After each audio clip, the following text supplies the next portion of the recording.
Shalom from, this time it's not Zion, this time it's from Old Jaffa.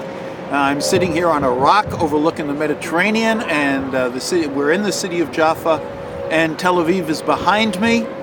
This is the third video update. We've been on tour today. We've already been to Independence Hall, where Ben Gurion announced the beginning of the Jewish state called the State of Israel. We've also been to a monument about the Aliyah of Jews getting into the land after 1945 to 48, in which they had to battle to do that because the British were blocking that. We've prayed in both of those sites, and now we're going to be here praying at the Tel overlooking Old Jaffa. This is another place of Aliyah where Jews started coming in even before World War I and continued on through that period.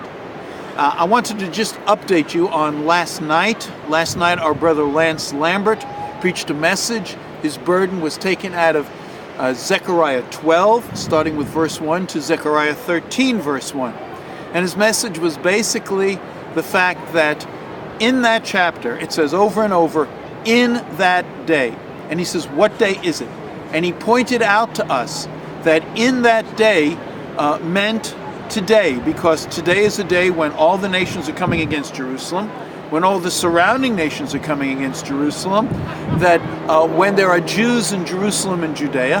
And so what he was saying was, this is a prophecy that's coming to pass, and therefore we are probably on the brink of seeing Zechariah 12:10 come to pass.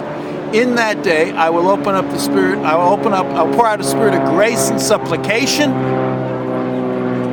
Planes coming over, grace and supplication, and they will look upon me whom they've pierced and mourn for me as one mourns for an only begotten son.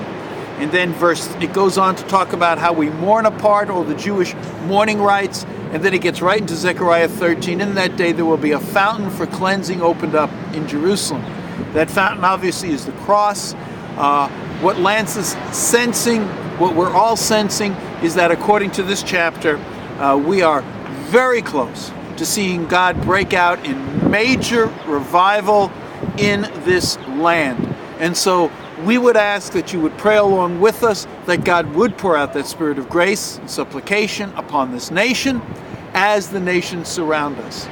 We thank you so much for keeping up with us in these video updates, and we look forward to seeing you tomorrow when we're back up in Jerusalem.